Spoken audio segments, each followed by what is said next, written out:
27,000 करोड़ का गोबर। और मेरे सनातनियों, ये वाली न्यूज़ तो शायद आपने सुन ही ली होगी कि सऊदी अरेबिया भारत से 192 मीट्रिक टन गोबर इंपोर्ट कर रहा है, और ये 192 मीट्रिक टन गोबर उनको 27,000 करोड़ का पड़ा है। और वो गोबर 15 जून को भारत से शिपमेंट में जा चुका है और कुछ ही दिनों में वहां पर पहुंच जाएगा। तो अगर आपने नुपुर शर्मा का केस भी देखा होगा, और पहले भी अगर कोई भी टेररिस्ट भारतीयों को मारने आता है या फिर मैं कहूँ काफिरों को मारने आता है, तो वो हमको दो शब्दों से ज़रूर एड्रेस करता है। पहला तो गौमूत्र पीने वाले और दूसरा गोबर खाने वाले। तो सऊदी अरेबिया अब इसी गोबर का प्रयोग करके अपना खेती करेगा और इन खेतों से उपजे हुए खजूर पूरी दुनिया में हलाल स्टैंप के साथ एक्सपोर्ट होगा, और ये सब लोग अपने त्योहार में अब यही खाएंगे। तो ये तो अब लेजेंडरी यूनो रिवर्स हो गया। तो जो लोग पहले हमको गोबर खाने वाला बोलते थे, अब वही इसी गोबर से उपजे हुए फल खाएंगे। तो क्या अनोखा है भारत के गोबर में। देखिए, गऊ तो और भी जगह मिलती है, पर वो जर्सी गाय होती है। हमारे यहाँ भी भारत के अंदर देखे तो काफ़ी ज़्यादा जर्सी गाय दिखती है, क्योंकि उनका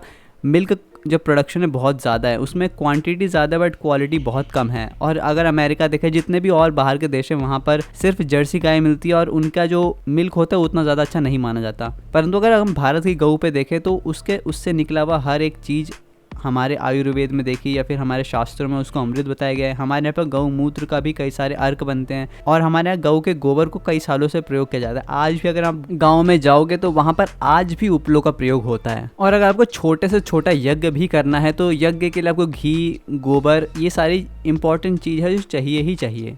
इसीलिए जितने हमारे ऋषि मुनि होते थे उनके पास अपनी खुद की गौशाला होती थी, जहाँ पर वो गायों को रखते थे और उनसे घी, दूध, उपले वगैरह उनको मिलते रहते थे। तो जो लोग आज कहते हैं कि यार तुम लोग शिवलिंग पे दूध वेस्ट कर रहे हो, तो देखिए भारत ऐसा देश रहा है जहाँ पर दूध की नदियाँ बहती थी और आज भी काफ़ी हद तक बहती है। इसलिए हमारे दूध की उतनी कमी नहीं है जितने आप और ज़्यादा सारी कंट्रीज में देख सकते हो। हुआ क्या है कि हमारे यहाँ की जो देसी गाय होती थी उनको गौशाला से निकाल के गौ कशी करी गई, उनको मारा गया, उनको सिर्फ कि हमको नीचा दिखाने के लिए कि देखो कि हम तुम्हारे जिसको तुम लोग पूछते हो हम उसको मार रहे हैं। काफ़ी सालों तक ये चलता रहा, लेकिन हम लोगों ने अपना खून बहा के ऐसे लॉज पास कराए जिसकी वजह से हमारी गऊ आज भारत में 98% एरिया में नहीं कटती। कुछ अभी भी आजकल भी कुछ स्टेट्स, कुछ एरिया ऐसे हैं जहाँ पर आज भी कटती है, लेकिन फ्यूचर में हम लोग ये कोशिश करेंगे कि ऐसा हो सके कि भारत में 100% गऊ कशी पे बैन लग जाए। और ये जो न्यूज़ आ रही है बहुत ही ज़्यादा पॉजिटिव न्यूज़ है कि भारत का जो गऊ की अब जो वैल्यू है पूरे वर्ल्ड में लोगों को पता चलेगी। क्योंकि देखिए हमारे यहाँ हमेशा ही जो हमारी ट्रेडिशनल चीज़ें उनको हमेशा से दबाया गया, हमको ही हमेशा गाली दी गई। आज भी अगर आप किसी कूल यूथ से जाके पूछो कि गऊ के बारे में, तो वो मजाक में वही दो शब्द कहेगा कि ये तो गौमूत्र पियो और गोबर खाओ। लेकिन आज के बाद ऐसा लोग नहीं कहेंगे जब उनको पता चलेगा कि यार भारत का जो गऊ का गोबर है वो 27,000 करोड़ में बिका है। अब इससे दो चीज़ जो हैं बहुत ही ज़्यादा स्पष्ट हो जाती हैं कि जो हमको पहले लगता था कि अगर हम गऊ पालेंगे या फिर ऐसे किसान होते थे जिनकी गऊ बूढ़ी हो जाती थी, फिर वो दूध नहीं दे पाती, या फिर जो बैल है वो भी कुछ प्रोडक्टिव नहीं कर पाता, तो आज के बाद जो भी उसका गोबर है वो भी बिकेगा। मरते दम तक जो गऊ है वो अपने मालिक को खाना खिलाती रहेगी। और मैं आपको ये भी बताना चाहता हूँ कि आज भी ऐसी कई सारी गौशाला हैं जो कि दूध के बिना भी गऊ से बहुत ही ज़्यादा कमाई करती हैं। अगर आप यूट्यूब पे सर्च करो तो मैंने देखा कि लोग साल के 50 लाख तक कमाते हैं गाय से जो दूध नहीं दे पाती उनसे भी, क्योंकि उनके गोबर की वैल्यू होती है, उनके गौमूत्र से कई सारे अर्क बनते हैं। और पतंजलि जो कि इतनी बड़ी कंपनी बन चुकी है उसको भी बहुत सारा रॉ मटेरियल चाहिए होता है, तो वो कहाँ से लेगी। जो ये कंपनी होती हैं ये सारा प्रोवाइड नहीं कर पाती, तो गौशाला ही होती है जहाँ से वो लोग छोटा छोटा अमाउंट कलेक्ट करते हैं। जैसे कि आपने अमूल का नाम सुना होगा कि अमूल भी कैसे जो हमारे गाँव वाले होते हैं वहाँ से दूध कलेक्ट करती है, वैसे ही पतंजलि भी फ्यूचर में ऐसा ही करेगा जब उसको चीज़ें चाहिए होंगी।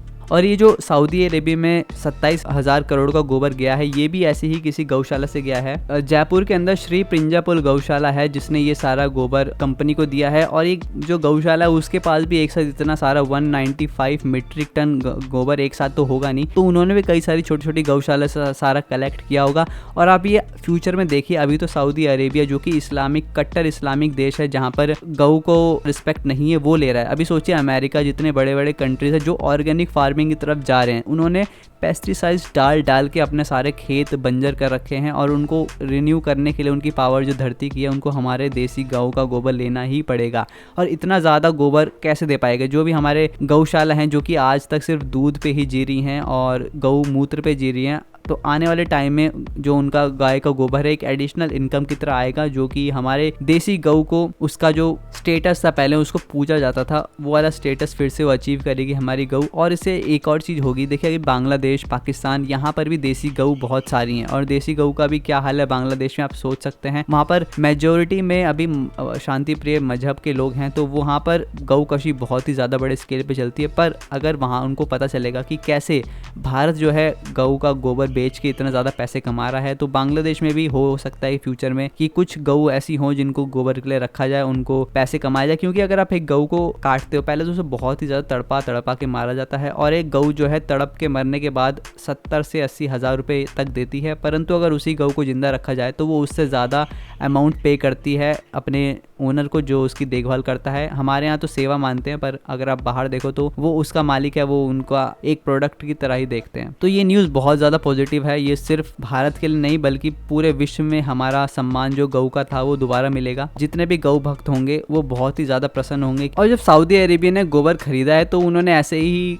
हमारे शास्त्र पढ़ के नहीं बल्कि आज की मॉडर्न साइंटिफिक रिसर्च करके सारा गोबर खरीदा है। और उन्होंने पहले रिसर्च करी है तब जाके इतना बड़ा ऑर्डर दिया है। उनकी रिसर्च में ये आया कि जब उन्होंने हमारी भारतीय गऊ का गोबर एज अ फर्टिलाइजर यूज करा तो जो उनकी प्रोडक्टिविटी थी वो इंक्रीज हुई है। जो प्रोडक्ट का साइज है यानी जो उनका खजूर है उसका साइज भी इंक्रीज हुआ है। वो और भी कई सारे उसको खेती में यूज करेंगे। जैसे आपको पता है कि वहाँ पर पानी की भी बहुत ज्यादा कमी है, तो भारतीय गऊ का जो गोबर तो है ही, जो गौ मूत्र होता है वो भी हमारे ऑर्गेनिक एग्रीकल्चर में सालों से यूज होता आ रहा है। वहाँ पर गऊ का गोबर भी यूज हो रहा है। तो अभी तो आपने सुना है कि गऊ का गोबर इंपोर्ट कर रहे हैं, फ्यूचर में आप ये भी सुन सकते हो कि गौ मूत्र भी इंपोर्ट करा जाएगा। और ये जो रिसर्च है बहुत ही ज़्यादा एडवांस रिसर्च है। मैं तो ये भी कहना चाहूँगा हमारी गवर्नमेंट से कि भारत को भी ऐसी एडवांस रिसर्च करनी चाहिए और इसको पेटेंट करा लेनी चाहिए, ताकि ऐसा ना हो जाए कि हमारी गऊ को ही बाहर इंपोर्ट करके और उनका गोबर वहाँ निकाला जाए। पेटेंट होने के बाद भारत के पास उसकी अथॉरिटी रहेगी और हमको एडिशनल इनकम भी होगी। और एक बात आपको जाननी पड़ेगी कि गऊ के बिना धर्म की रक्षा नहीं हो सकती, क्योंकि गऊ है तभी यज्ञ है, गऊ है तभी गौदान है और गऊ है तभी हमारे ब्राह्मण समाज अपना कार्य कर सकता है। अगर गऊ नहीं होगी तो हमारा धर्म भी नहीं चल पाएगा। इसीलिए गऊ को पूरे विश्व की माता कहा गया है, क्योंकि वो जन्म से लेकर मरण तक हमको पोषित करती है। चाहे उसका गोबर हो वो भी खाद के रूप में प्रयोग होता है, उसका जो अमृत तुल्य दूध है A2 मिल्क जिसको आज साइंस में कहा जाता है, वो भी जो बच्चा होता है जो अपनी माँ का दूध ही पी पाता है वो भी उसको पी सकता है। तो आप ये सोचिए उसका हर एक प्रोडक्ट पंचगव्य से लेकर कुछ भी आयुर्वेद में तो भरमार है। इसीलिए गऊ को माता कहा गया है। जय गौ माता। और जब भारत में गऊ कशी पे बैन लगा था पूरे वर्ल्ड वाइड में ये बात हो गई थी कि देखो भारत कैसा देश है, ये तो अभी भी सांप सपेर वाला देश है, कैसे ये गऊ का पूछता है। इसीलिए अपने रिलीजियस एक्सट्रीमिज्म के चलते ये भारत में गऊ को बैन कर रहा है। भारत के अंदर भी जो भी लोग थे वो कह रहे थे यार अगर मुझे बीफ खाना है तो ये मेरा राइट है, आप लोग कैसे गऊ को बैन कर सकते हो, इतनी सारी गऊ कम करेंगे क्या। और आज भी कई जगह ऐसा होता है कि हाईवे के ऊपर अगर गऊ होती है तो उसका एक्सीडेंट हो जाता है, क्योंकि रात में उनको दिखता नहीं और वो एक्सीडेंट बहुत ज़्यादा डेंजरस होता है इसके अंदर। तो ऐसा इसीलिए होता है क्योंकि जो किसान होता है वो गऊ को छोड़ देता है, क्योंकि ना तो दूध दे पाती है ना ही कुछ हेल्प कर पाती है, उसके पे खर्चा नहीं उड़ा सकता। पर अगर ऐसा होगा, अगर हम गोबर से पैसा कमा पाएंगे तो फ्यूचर में ऐसा एक्सीडेंट्स भी कम होंगे। और जो लोग बकवास करते हैं गऊ के नाम पे और गऊ के नाम पे सीधे हिंदुओं को ही गाली देते हैं, तो उनके मुंह पे भी तमाचा है कि तुम्हारी औकात इतनी नहीं है जितना हमारा गऊ कमा लेती है। तो जैसे बचपन में हमने सोने के अंडे देने वाली मुर्गी की कहानी सुनी थी कि कैसे वो हर रोज एक सोने का अंडा देती थी, वैसे ही फ्यूचर में आप ये सुन सकते हो कि जो हमारी गऊ है वो एक किसान को दिन में 3 बार एक अमूल्य चीज देगी जिससे वो कमाई कर सकता है। और इसके लिए उनको किसी भी तरह का गऊ के प्रति वायलेंस भी नहीं करना पड़ेगा। और अभी आप ये सोच रहे होंगे कि मैं गऊ को पैसे से कंपेयर कर रहा हूँ कि गऊ सेवा को, तो आपको ये समझना पड़ेगा कि कलयुग के अंदर ज़्यादातर लोग जो हैं वो गऊ को पैसे के लिए ही देखेंगे। बहुत कम लोग हैं जो गऊ को एक सेवा भाव से देखते हैं कि हमको इनकी सेवा करनी है। और हमको भी समझना पड़ेगा कि हर किसान को पहले पैसा चाहिए, उसके बाद ही वो गऊ पूजन करेगा और गऊ की सेवा कर पाएगा।